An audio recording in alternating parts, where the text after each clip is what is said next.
Hello and welcome to 5 Year Club video number 219. This is going to be a short video, one of these little short stories from this book. My day ran late. Let's get it going. Once again, the book is The Japanese Family Storehouse from 333 years ago, translated in 1959, also known as The Millionaire's Gospel Modernized, translated from the Nippon Itaigura of Ihara Saikaku by G.W. Sargent. A solid fortune floating down the Yodo. In earning his living, a man should no more take a moment's respite than does a water wheel harnessed to a swiftly flowing stream. In a day and a night a rushing river will flow for 75 leagues, and as rapidly as such waters reach their appointed end do the longest of human lives cover their brief course. The waves of old age should ruffle the smooth waters of youth.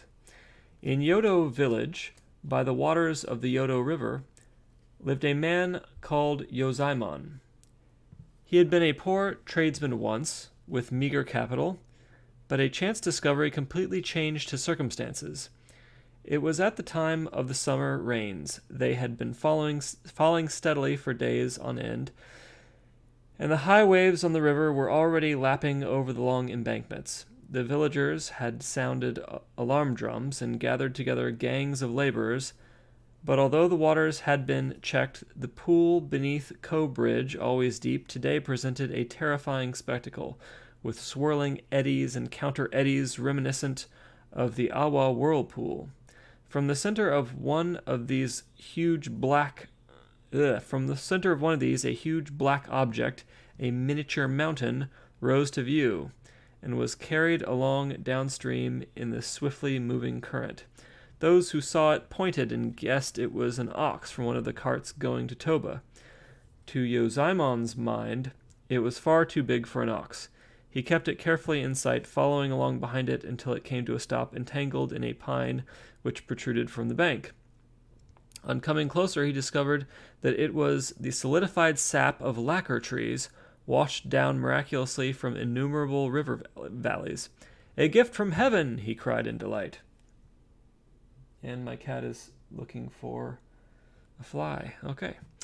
Later, he took it to his home, piece by piece, in a small lighter, and when he had sold it secretly, making more than 1,000 kanmei from this one lump, he became the millionaire of his village. He acquired his wealth by no exercise of ability, but through a chance stroke of luck, and since his money automatically made more money, his fame soon spread far and wide. Inheriting your father's fortune, making money at gambling, dealing in fakes, marrying a rich widow, reloaning money borrowed at easy rates from the temples on Mount Koya, or begging loans in Ita villages because no one will guess where the money comes from, all these are ways of getting rich, but they are not good ways. True success is when a man earns his riches by orthodox means. It is wrong to laugh at people's stinginess. They are stingy on principle, and each has a good reason. We live shoulder to shoulder with people whose principles are far worse. If they do not pick pockets, what they do is the same in essence.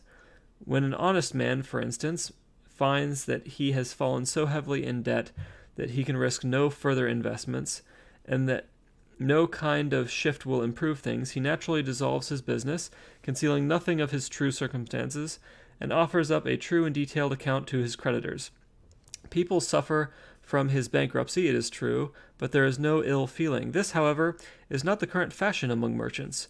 Their tastes being too grand for their means, they pay for them day and night with other people's money, and at the end of the year the deficit amazes them. From then on, they make deliberate preparations for bankruptcy. To bolster credit by an impressive outward show, they buy the neighbor's house and make it one with their own, invite people from the ward to boating picnics, hire koto players for entertainments in honor of their wives' relations, buy early mushrooms and Yamato persimmons with apparent disregard for cost, standing well to the fore of the shop where all may see, and, though it has never been their custom to hold tea gatherings, lay out a guest path from the shop to the main porch shortly before the time for opening the winter's first tea jars, and get an odd job man to do the paving daily in full view. By a studied arrangement of the gold lacquered screens in the inner rooms, they make certain that the gleam can be detected from the outside. Before long, the house will be up for sale, and they change the walls of the garden well from wood to stone to suggest they are staying another 1,000 years or so.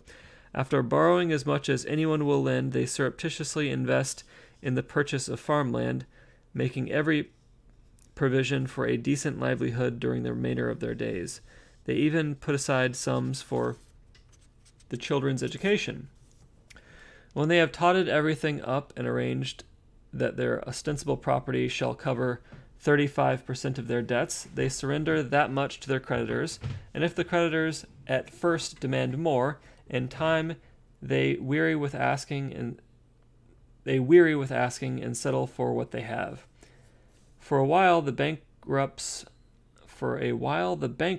creep about with penitent looks in clothes of cotton, but they soon cast off the colds of their disgrace and wrap themselves once more in drought-proof suits of silk. It seems as if the stormy weather has merely cemented the ground they stand on, and they are now seen about the streets with all the paraphernalia of umbrella-bearers, bamboo walking sticks, and flat caps in purple dyes. Their conversation turns on the exchange rate of the koban.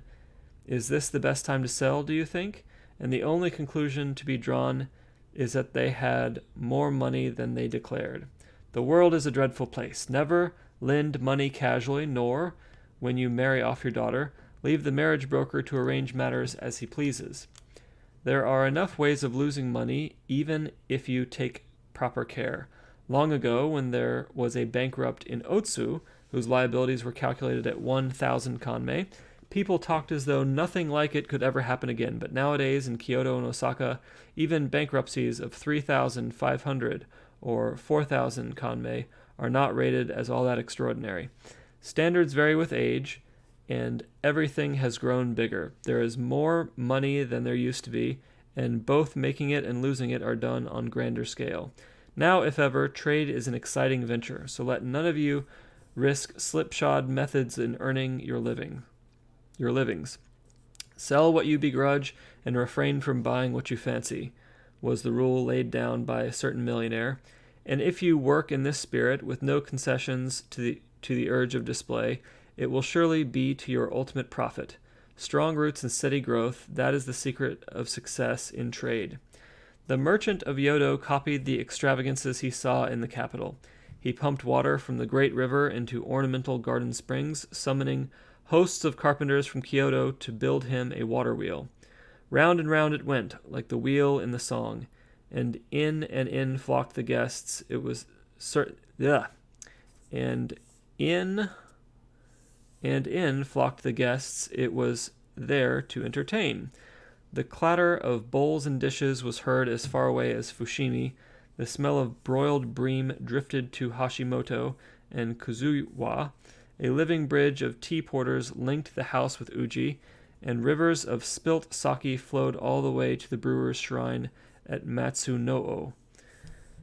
The pace showed never a sign of slackening. 1 year, Yozaemon humbly solicited the privilege of leading the fasting rite at the Iwashimizu Hachiman Shrine, and when his request was granted, it seemed that his good fortune had now been crowded with the blessing of the gods. In these ceremonies, the state of mind of the leading celebrant is of vital importance, and if he performs any of his manifold duties in a begrudging spirit, the efficacy of the rites is lost at once. Perhaps it was an omen of impending ruin, but then, at the peak of the ceremonies, the great heap of reeds beneath Yozaemon's kitchen furnace began to burn low. Not one of the crowd of people in his garden did anything to replenish it. When the master realized what was happening, it was already too late. Not long after this, his household's fortunes crumbled, and his name now only survives in dancing songs. I gotta say, that's a weird ending that doesn't seem to indicate much except kind of weird ritual ends badly for men who got money easily by luck. Alright, well that is the story that we got tonight. It was story number 4 in book number 6 of the Japanese Family storehouse. Once again, a solid fortune floating down the Yodo. So, yeah. Work hard. Save your money. And have a fabulous evening.